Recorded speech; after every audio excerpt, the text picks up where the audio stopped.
ndagukunda.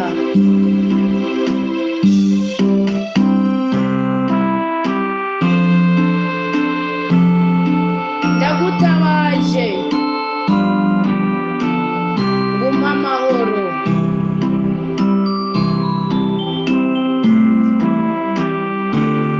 Kandi umbabarire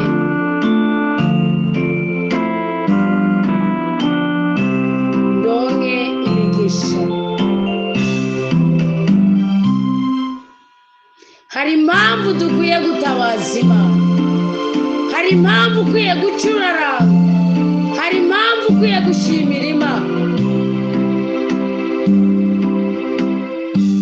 Igihe cyose ucurarangira Imana, umwasi araza agasanga uri kurasenga, Imana ikagutabara ikakurinda ibitero byiwe.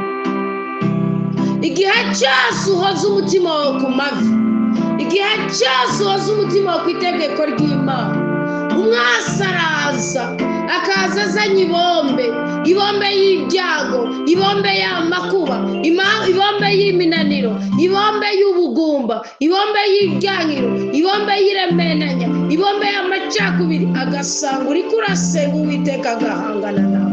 Nkunda Imana kuko yavuze ngo wa musozi w'igiriki imbere ya Zerubabeli yasanze. Umva ingene Zaburi ya 52 ivuga ngo ni kuki wihayagiza mu nabiga wa muhizi we. Ndabira nk'ubwo rugaba ingene rukora tere. Ndabira ntiruzi icyo guhica n'icyo rukiza. Ndabira rutera gutanu hari umuntu apfukamye ariko arasenga. Ni gute mwihaya mu nabi, ni gute mwijogota ngo nimugire amahoro dufise Imana soko ry'amahoro. Bazotera abansi. Bibiliya ivuga ngo iki muri Itanguriro 12 ngo bazogutera bazana n'inzira imwe ndabasanzarize mu nzira. Mureke Imana ikore ku buzima bwacu, mureke Imana ikorere mu buzima bwacu. Ngo wigire iki wa muhizi wewe ufise mu mutima wa amajambo y'ugutikiza gusa. Ururimi rwawe nta kindi rukora atari ugutikiza nk'urwembe rukarisha ukishinga kubeshya abana b'Imana. Uyu munsi bigiye kukugaragara. Uyu munsi ugiye gusuzugurika mu kibanza cy'abo bashaka ko basuzugurika, mu kibanza cy'abo bashaka ko bahwera. Uyu munsi niwo ugiye guhera.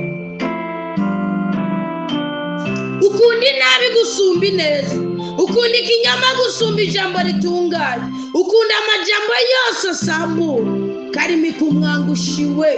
Ehera muratera mugasanga turiko turasenga, muraroga mugasanga turiko turasenga, muravuma mugasanga turiko turasenga. Ahari icyangiro hakaba igikundiro, ahari urupfu hakaba ubuzima, ahari ubukene hakaba ubutunzi.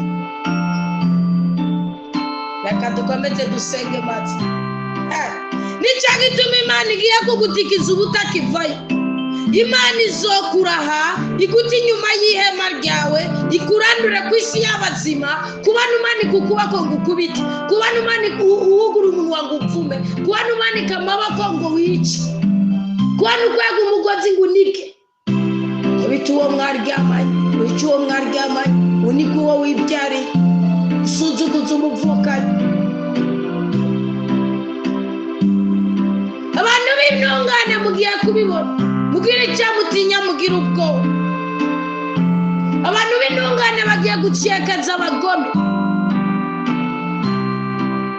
Abantu b'intungane bagiye gushinga intara bavuga ngo wa muhizi atagize Imana ubuhungiro bwiwe, ngo wa muhizi yishimiye amatungo yiwe menshi atishimiye ubushobozi bw'Imana, ngo wa muhizi yagize agahambaye mu gikiriza cyiwe kukigira mu gikiriza cya Yesu Kristo. Uwiteka nyaguhora ku ngoma, nzakuninaza imyaka yose kubera ibyo wakoze, kandi nizigiye izina ryawe n'ijambo ryawe kuko ni byiza cyane imbere ya twebwe abayoboke bawe. Ubwangushi bw'icecekere, ubugome bureke, ubwibone bureke, uburyarya bureke, ubugunge bureke. Wino dusange turonke umugisha, turonke amahoro, turonke ibyishimo, turambe kandi turanirwe mu izina rya Yesu Kristo. Nta mudakwiye gushyira mu bugome, nta n'inyungu na nayo usibye urupfu kandi rw'agashinyaguro. Ukwiye gushyira umutahe mu butungane kuko nawe uzotunganirizwa n'ubwawe byose mu izina rya Yesu Kristo. Ndagusengera, ndagusabira ubutungane mu mutima wawe. Amen, amen. Gira umugisha kuko ubyumvise kandi ugiye kuyana ibyaha byawe.